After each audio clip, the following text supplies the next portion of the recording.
Pay uses a radio that's called near field communications.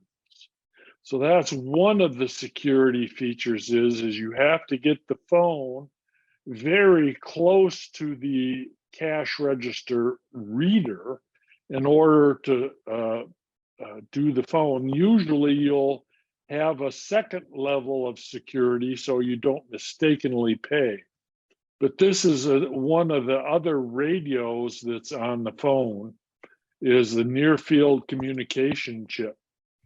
This is just an example of Google Pay. It uses biometric security. Apple used to have that with the touch the button and it will recognize your fingerprint. Nowadays, Apple uses the facial scan in order to make sure that it's you that's doing the paying. So this is just some of the symbols that you'll see when we do the paying. You click on this when you're ready to pay. I've made it much larger here. Here's the different ways that you can pay.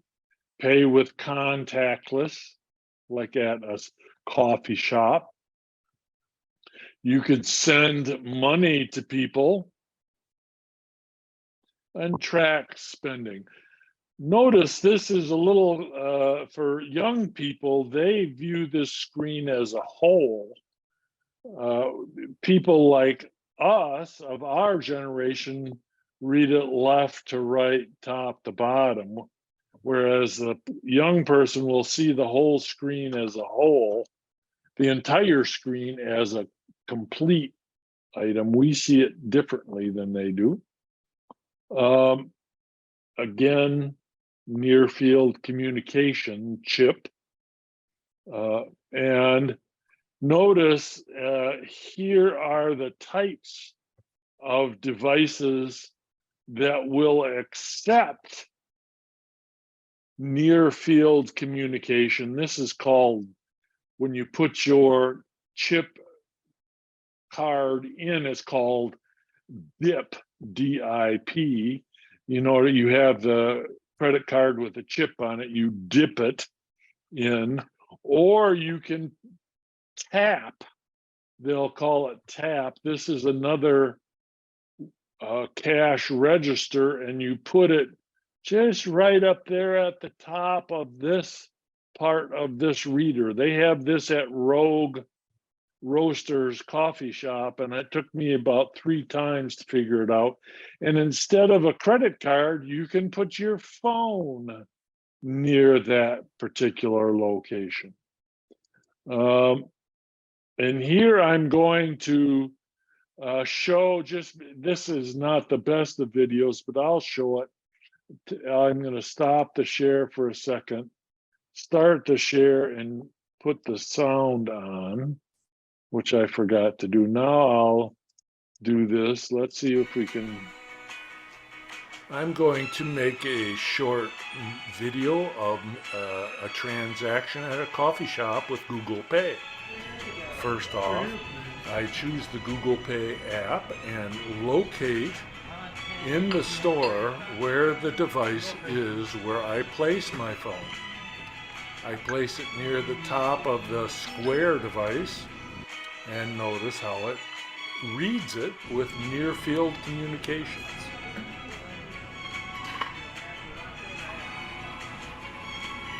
Next, I'm going to use Google Message to look up my receipt and leave an evaluation for the store itself. Good idea, so that they'll improve their service.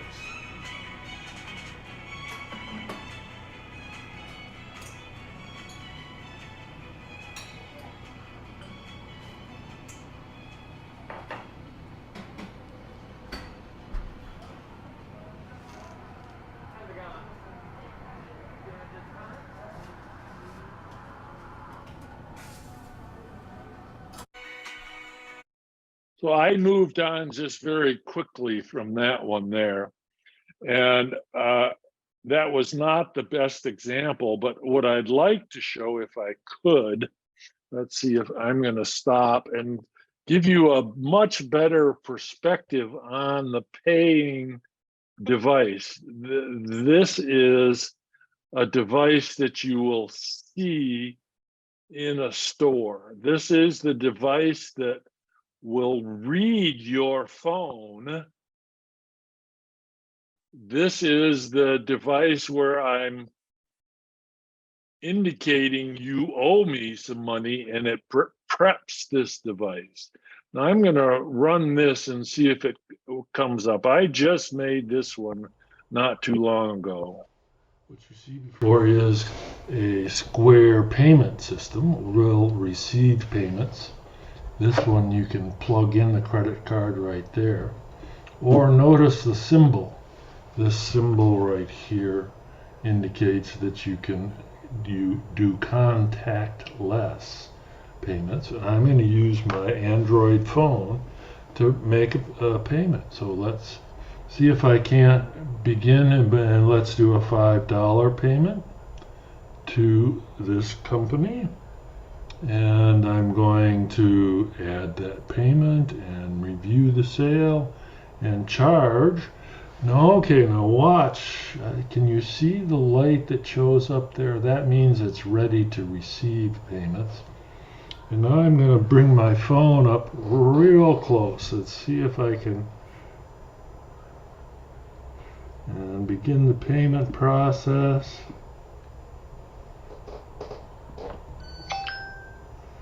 And it will process the payments, and then it's done. That I have just paid. I'll send a receipt to myself, and it's sent. So that is just a very quick view of how it looks from the contactless payment side of the equation. Process by which an electronic payment occurred.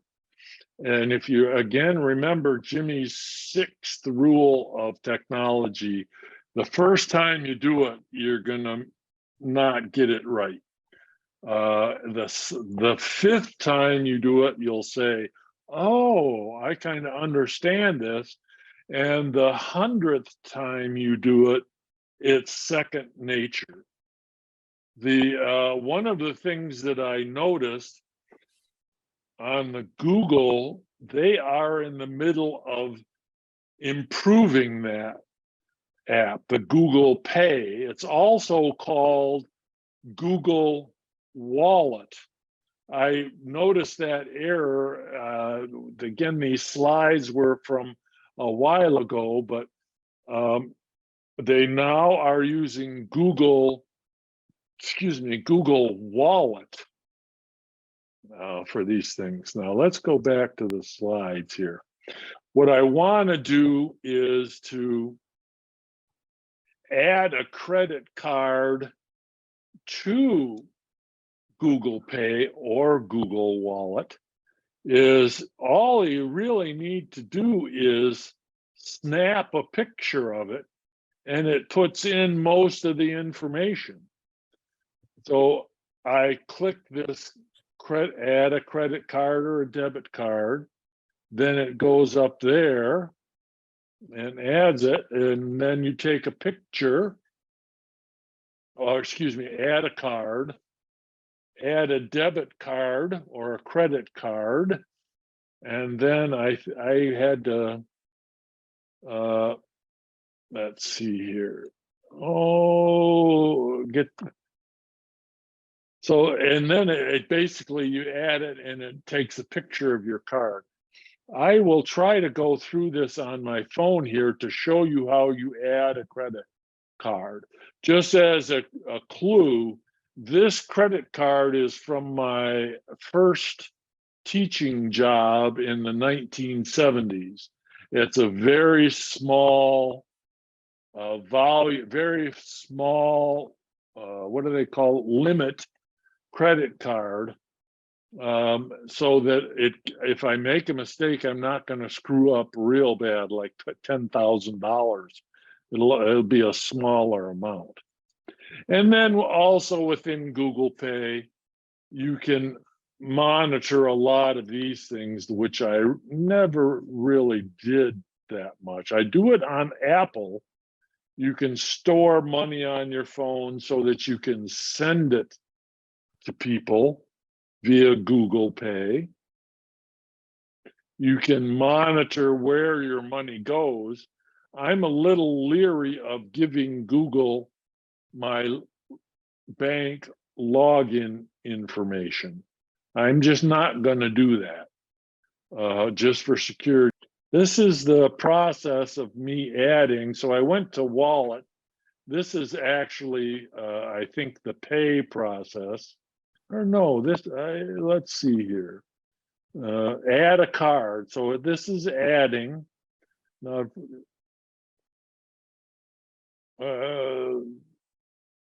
oh, this blanked it out because this is actually, I take the picture of the numbers of my credit card, and it automatically then contacts my bank. It goes through the whole process of notification. This is legally what's required.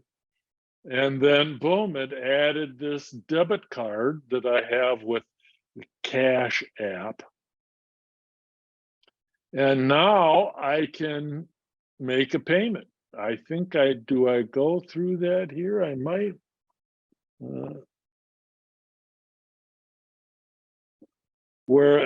So it actually put it into the Google system. And it actually again will prevent my getting a picture of my finger. So that's again I paid $5 again to that vendor that I've got in there. I'm not so sure, was that at all valuable to people there? The adding, it just takes a photo. When you say add a credit card, it takes a picture of your credit card, and then it absorbs all of the number information into the phone.